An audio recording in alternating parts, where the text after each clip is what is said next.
Well, hello, and welcome back for another episode of Terrafirmagreg. Last episode, we got some new stuff and got more minerals. So now let's do something else. Yeah, I forgot what I did in that last episode. For me, it's been some days already. Anyway, what I want to show you is not this wall of boilers or this amount of refrigerators with food to last me some time. No, here it is actually here. I have moved the crushing wheel to inside here and put some protection so no one actually gets on it by accident. And as you can see here, I started using the water washer to get some more materials from everything. And one thing new is that this stone dust here, it can actually give us some material. When we get medium voltage, we can get some quartzite, potassium feldspar, marble, biotite, metal mixture, and soda light from it. Metal mixtures can give us hematite, bauxite, pyrolusite, barite, chromite, ilmenite. This extreme voltage. Oh my god. Anyway, I was doing some stuff here now, and as I always need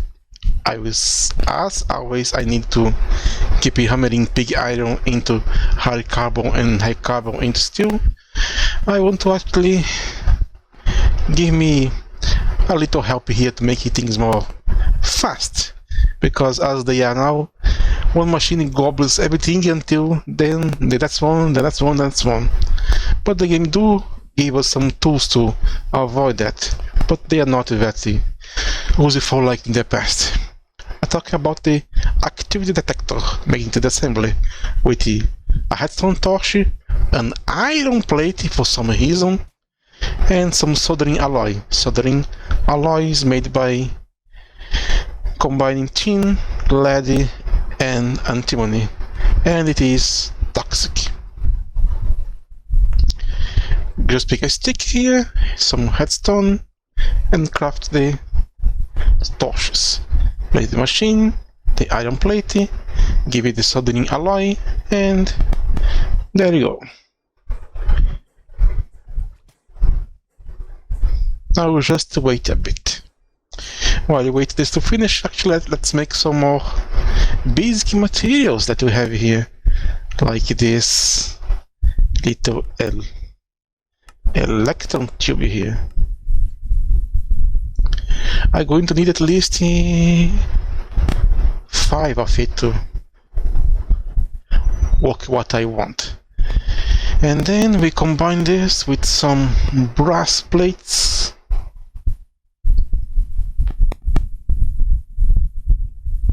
With the shuttle and the electron to make it a smart shuttle. No, it does not make coffee. The smart shuttle has some very interesting behaviors. You can put a filter on it. You can, when you have it with an inventory on top, you can adjust the size of the output, but the most interesting is that it actually reacts to redstone. Well, as you can see into the pounder.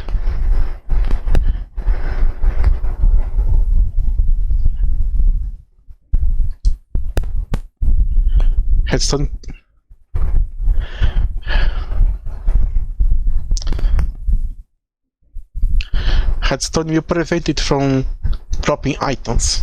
So by using the activity detector placed into the top of the forging hammers here, as you can see,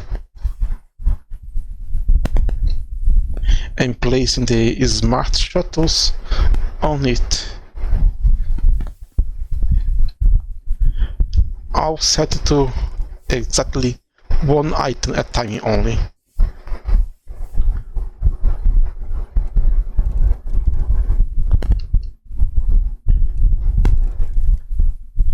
even here into the input. Let's make the input here. That's why I made it 5.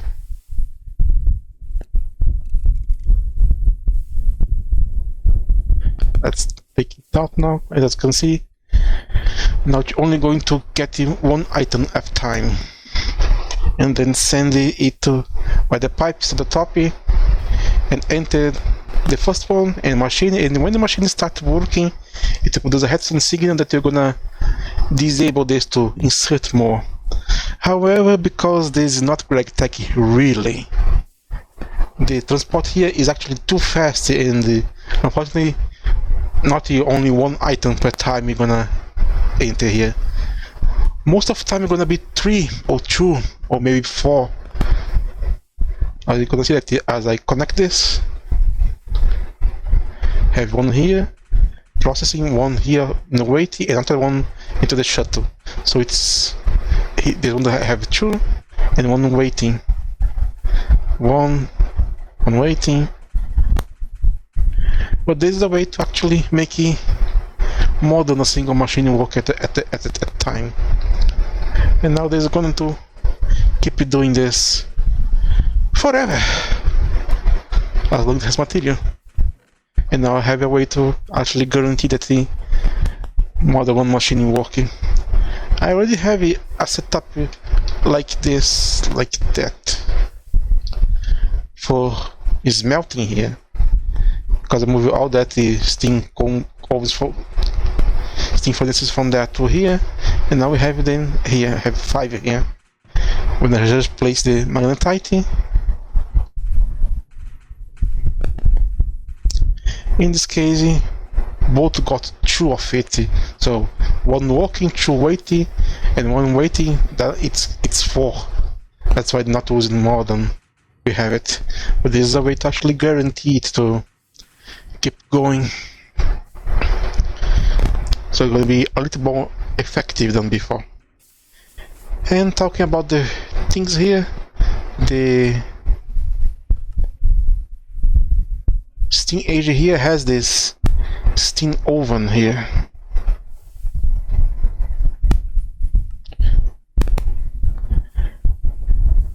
It can work 80 items at a time. I did test it into creative, but I think it was actually slower. Even though it makes 80 items at a time, the time it takes to smelt 80 items, I believe it was higher than if I had 3 or 4 steam furnaces working non-stop. That's why I made the change to not actually get it and just keeping it like this. Now my plans is to put here a water washing part here. Then I'm gonna make some thermal centrifuges, because this is gonna give me more material, because this one here, when made into impure dust and centrifuged, only has 11% chance to give me an extra.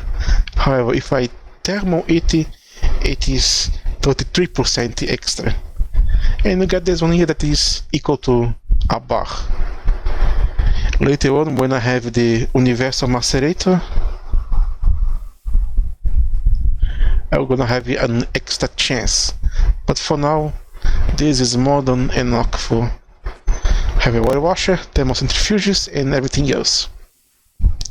But as you remember here into the kind of guide here, it says that it is actually energy hungry.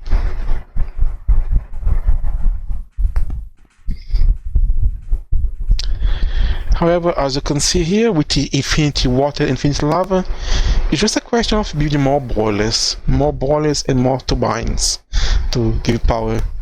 This setup here is giving me an almost infinity medium voltage supply of power, so it's not that much really.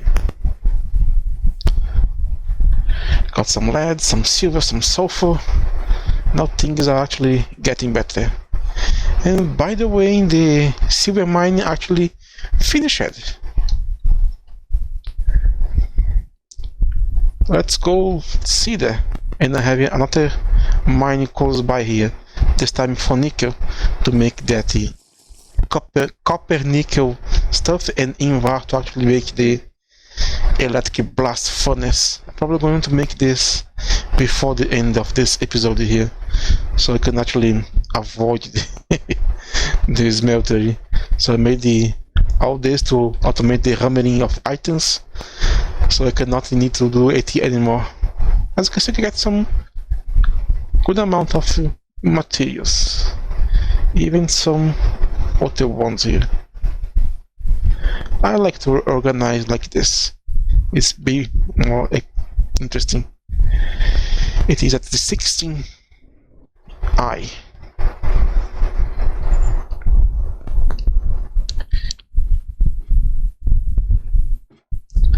I made this area here. He's just into the junction of all those four here, so it should be getting a lot of ores from everything. As you can see there, you can see some different cobblestone. It's probably taking it.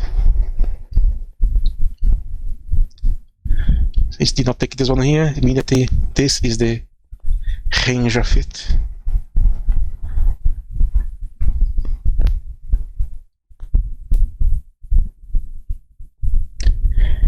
Anyway, to the silver mine to show you the hole in the water. And here we are. And this time I remember to actually bring the cart so I can bring everything home. And since that the game don't like me to have two backpacks, I get this as long as the buff here. I think it has to going to live with it. Have this much ore here and here. I can start to see anything harmful here and place into the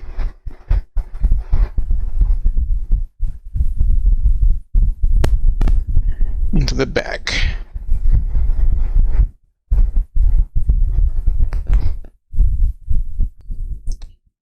Alright, everything now is here. I always forget to have this much ore here, and inside we have this much of galena and lead. Now let's pick our scanner and see the wood hole here.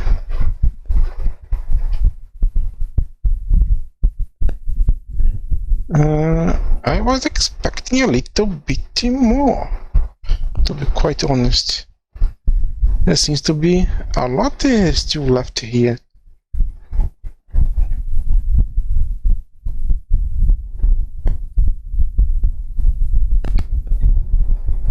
Supposed to be a hole here.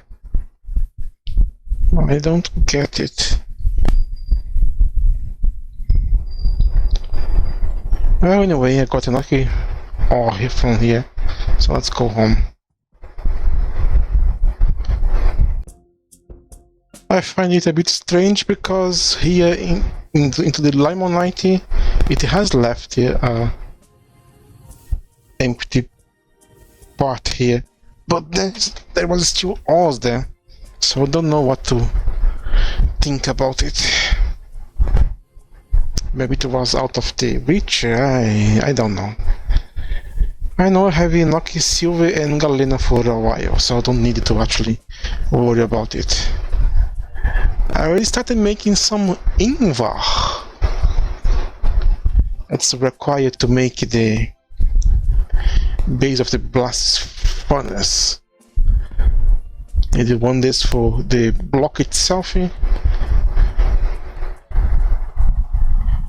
more to make the body of it, but not much, only 9. The rest is a lot of input and output hatches and energy hatches and monthly maintenance. What left now is to make the copper nickel coils.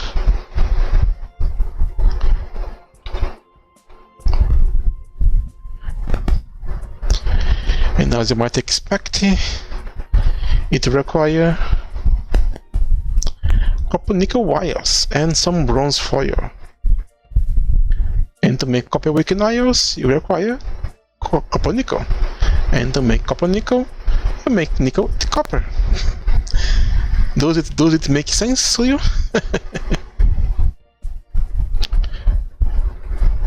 It's 8 for each one. But this is just 1 bar.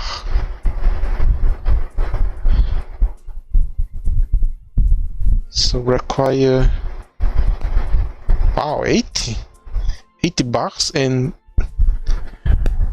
wow, that's a lot of copper nickel actually. Let's start making it. Do I have any nickel here? Because I was making some changes into the placement, so I am kind of lost where all my material is. I think this is all the nickel I have. I have to go fetch more into the place.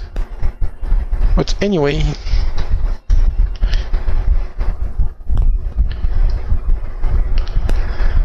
let's combine them.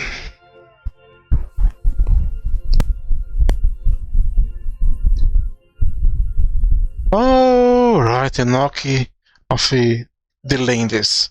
Let's go here.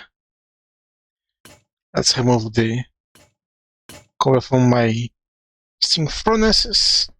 Remove the bottom. Remove the topping. And let's grab it.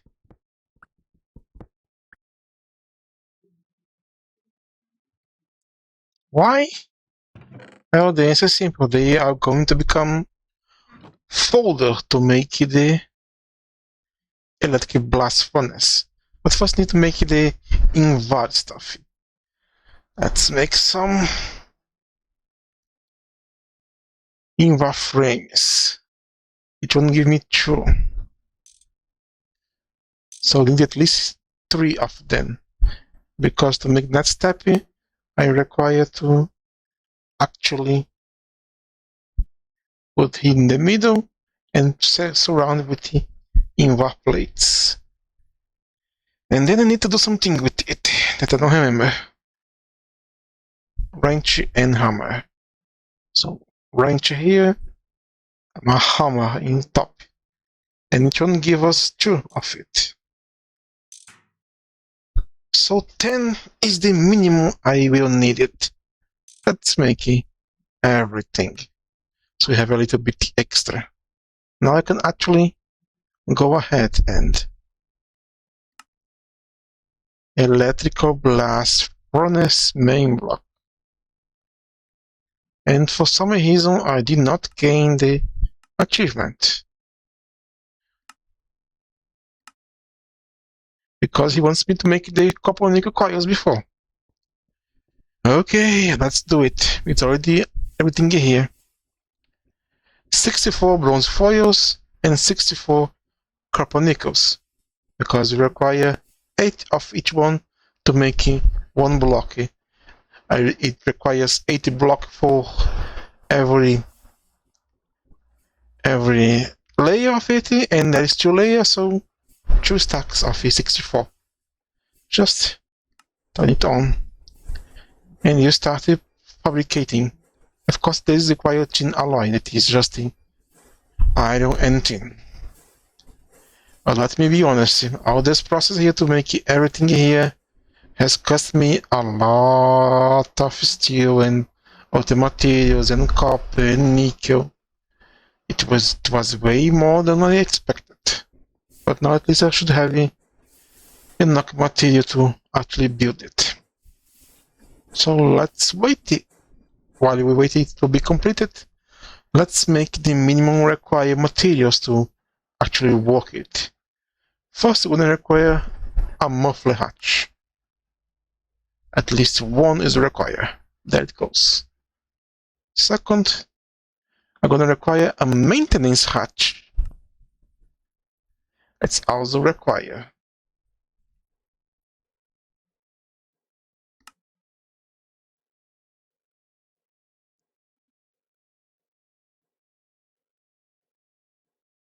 Let's make it an output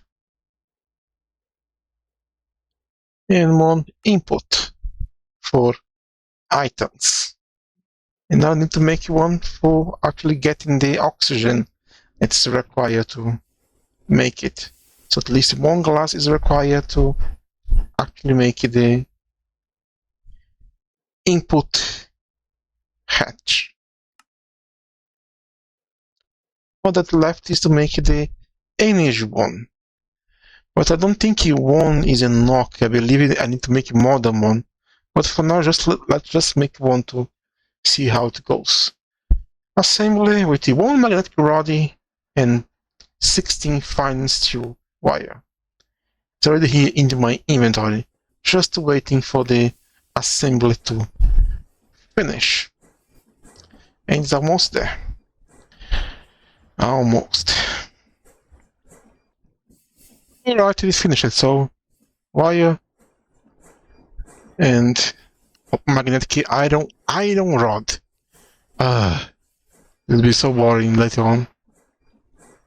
I can't just normally turn all my iron into steel because some recipes require iron, some require rogue iron, so iron gonna be with us for a very long time. Okay, now I have my conductor and my 16 copper nickel. Now I have actually complete the quest for it. Now let's make it for now.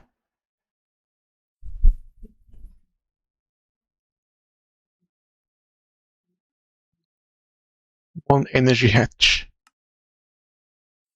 But I don't think it's gonna be actually enough. Since I don't have too much material now, I'm gonna build near my oil production. So like this here. And because it's a 3x3, should actually start making it around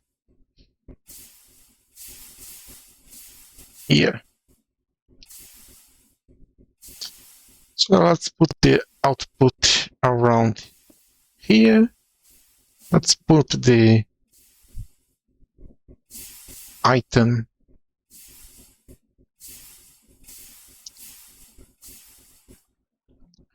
around here.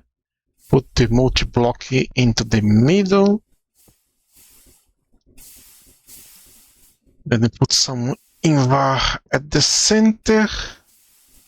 I like to place the maintenance on the back. And then let's have the fluids on the side. And the energy right here for now. Now we complete the rest with the heat proof. Put the coils.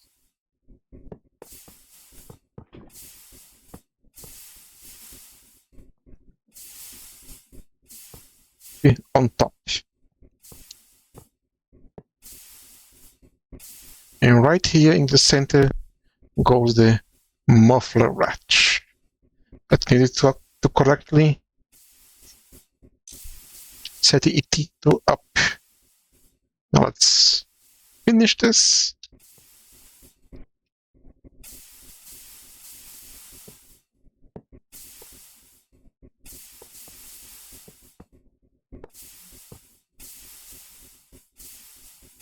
And I believe this should be it.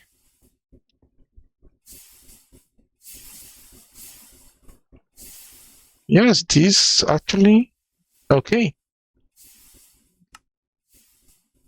Now comes the big question. Will this work with just a single one? Because I made some low voltage battery buffers here to put it around here and face it. Now let's go here and grab all those 4 here and place new ones inside.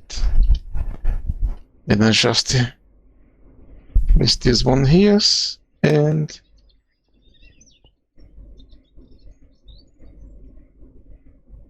no, it's not. It says here max yield 32. I need to actually make it more energy hatches. Need to make it more, believe more 4. Because when I place this one here, it should change the value.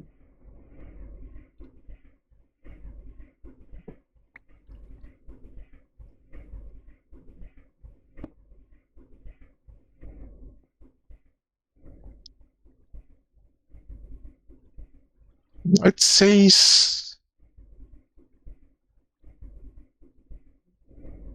the maximum amount.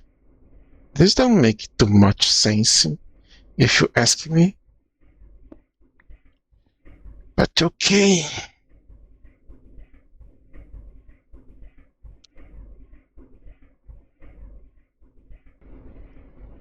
Let's see if like this works. You can still access this and okay. Now in theory, if I give it some oxygen and iron ingot,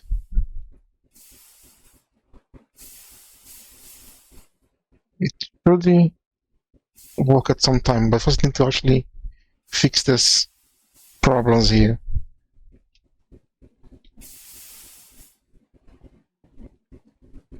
Here with the rank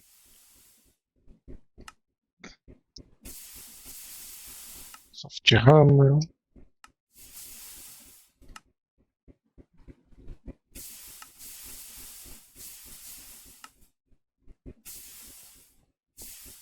Each problem increases the consumption of power, so now it should work.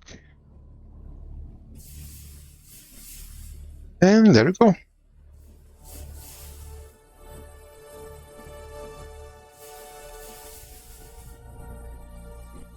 And our battery is rapidly depleting.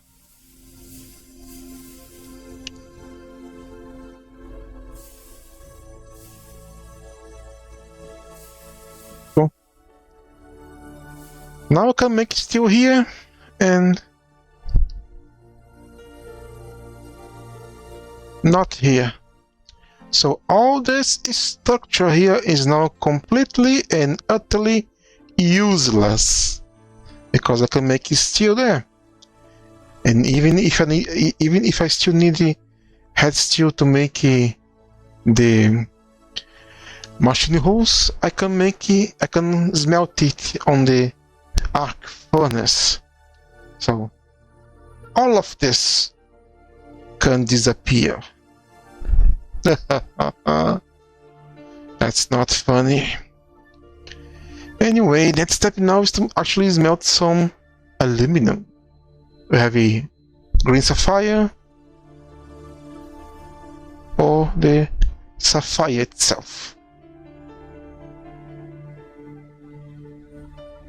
They are low voltage and give me aluminum dust that then I smelt it into the blast furnace just as I did with my steel, and I get aluminum and I'll be able to get to the next tier. But I'm going to leave this for the next episode because this one here too much already had happened, and I still need to actually go there and mine those sapphire. I believe sapphire is waiting.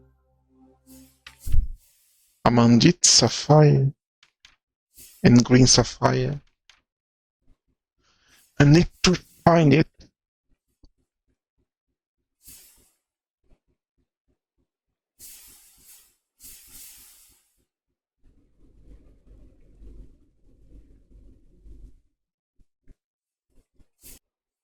Now let's pick this low voltage transformer.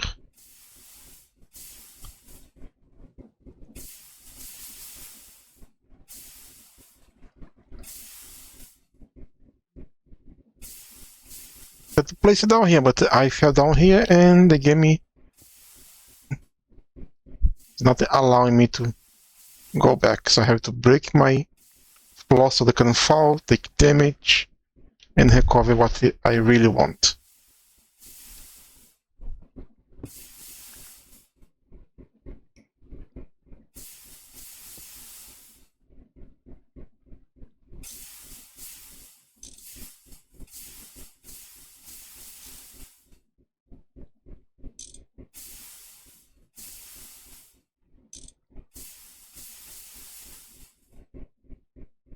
Something is not right here.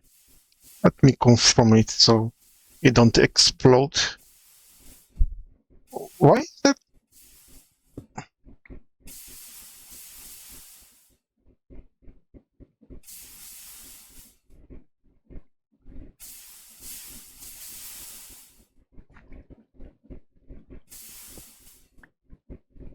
That was very close to explode.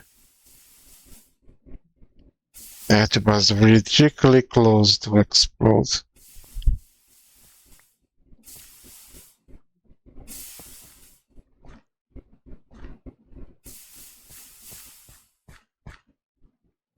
My battery box was... Never trust the game or replace your things into your inventory. It almost did go boom. Good thing that the battery box only works if it actually has something inside to get power. And let's hope for no boom. Now the power should keep itself filled up. Nice. Easy T. Does it feel faster than it consumes?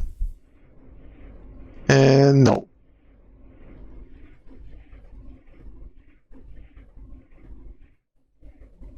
Anyway, this is going to be it for this episode.